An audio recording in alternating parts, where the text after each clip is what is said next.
Hello guys! Ayan, magluluto ulit tayo. Ayan, may ginisaan na akong sibuyas at saka bawang at medyo sunog-sunog na yung ating bawang pero okay lang yan. Naka-off pa naman yung apoy natin. Dahil magluluto tayo ng kakaiba ngayon. Ayan, meron akong wings, chicken wings na minarinate ko na yan. Hindi ko na binidyo yung pag-marinate ko. Ayan, nilagyan ko yan. Binarinate ko yan sa Sprite, sa ketchup, sa toyo, oyster sauce, tapos may pamintang, durog, at kalamansi. Siyempre may mga pampalasa, asin, at saka asukal. Yun ang aking nilagay dyan. At yan ay ating ipupwesto doon sa ating kawali. At ngayon ipupwesto natin yung ating chicken dito. Yan. Pwesto lang natin siya. Yan, alternate natin para yung kanilang siko ay magbigayan. Yeah.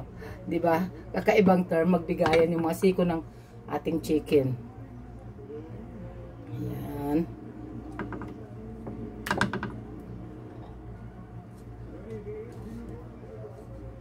Ayan.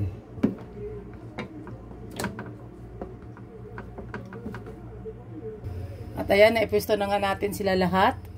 Ayan, siksikan sila pero okay lang, kasya naman. Ayan, antayin na lang natin na kumulo tapos baliktarin natin yung bawat isa. Hayaan muna natin kumatas yung kanyang sabaw sa kanyang katawan. Para yun ang ano sa kanya magluluto. At mamaya-maya ay atin na siyang baliktarin. At ayan, baliktarin na nga natin siya guys. Isa-isa, ayan. Isa-isa dumudula sa akin itong yan, isa-isa para maluto naman yung kabilang part. Ayan. Ang bango. Ang bango ng kanyang amoy, guys. Kasi may Sprite na, may ketchup pa, may toyo, kalamansi pa. Ayan, di ba? Dumudulas lang yung aking tong.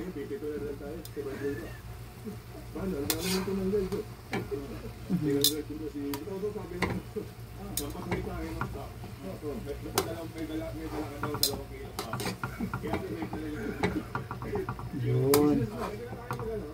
Kailangan pantay-pantay para hindi magtampuhan. Ayan. At muli atin siyang hahayaang kumulo.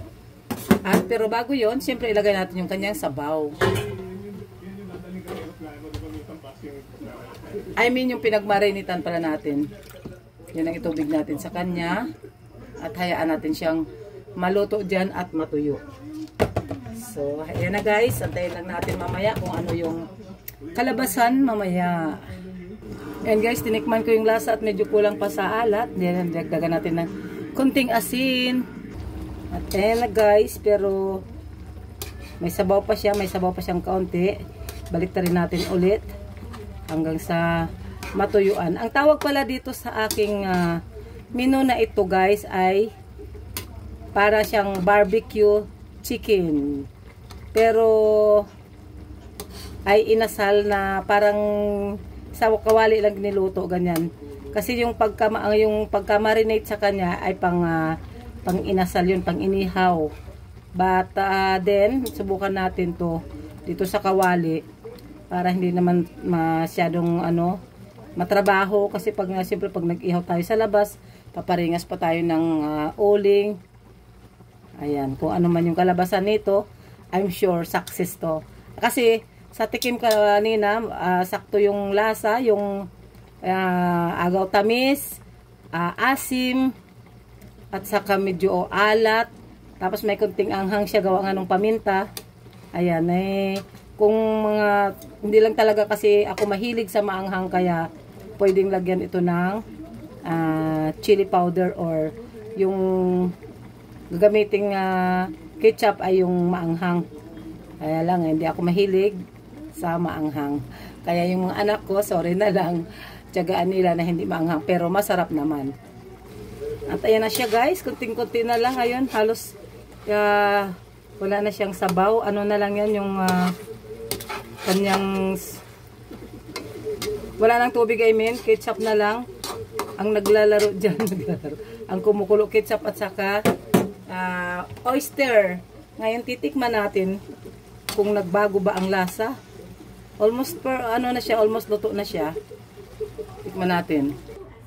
At ayan na guys, ang finished product. Kaya no, napakabango niya guys at napakasarap ng kanyang lasa.